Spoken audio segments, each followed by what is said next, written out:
What if a war broke out between North and South Korea? The Korean War never officially ended. North and South Korea still don't recognize each other. The hostilities in 1953 with an armistice. North Korea pulled out of the agreement in 2013, so the powder keg could blow up at any moment. But what would it look like? Both countries have significant military power.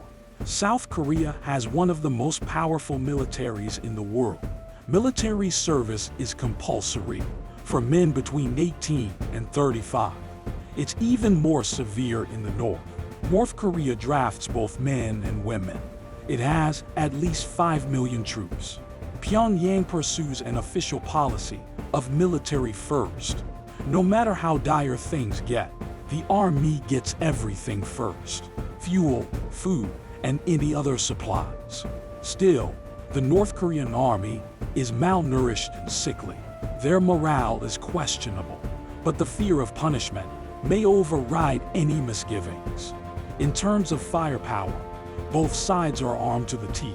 The North has 605 combat aircraft and 43 naval missile boats. However, the Korean People's Air Force relies on the obsolete MiG-21. This subsonic jet debuted in 1953. Their latest model is the aging MiG-29. South Korea, meanwhile, has cutting-edge military tech. It's one of the most technologically advanced countries in the world. The South's GDP is 50 times greater than the North's. Seoul spends almost 5 times as much as Pyongyang on defense. Of course, Kim's regime might use chemical and bioweapons. The North has only one ally to speak of: China.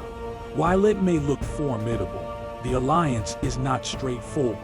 China would probably defend the North if it were invaded, but it would almost certainly refuse to aid in an invasion of the South.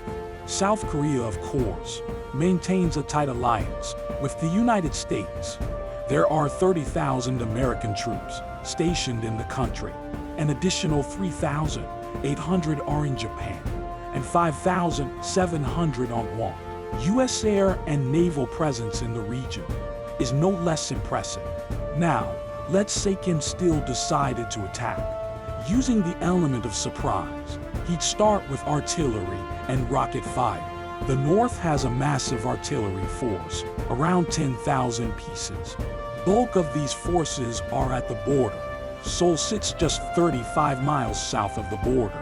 Its air defenses would be unlikely to intercept an artillery barrage. North Korean special forces would be inserted via submarines along both coasts.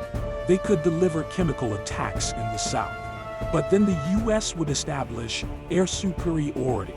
Northern air defenses would be destroyed. Artillery and missile batteries would become prime targets. So would their command and control elements. The conventional phase would be over pretty soon. Allied air power would target infrastructure, like bridges and roads. Only one major highway links Pyongyang with the border. This would stop any potential advance of northern forces. In the end, Pyongyang would inevitably lose. World War II era tactics and Vietnam War era technology would be no match for the Allied firepower, but they'd be able to inflict massive devastation. Most likely, the regime in the North would collapse. Would a reunification follow? That's a question for another day.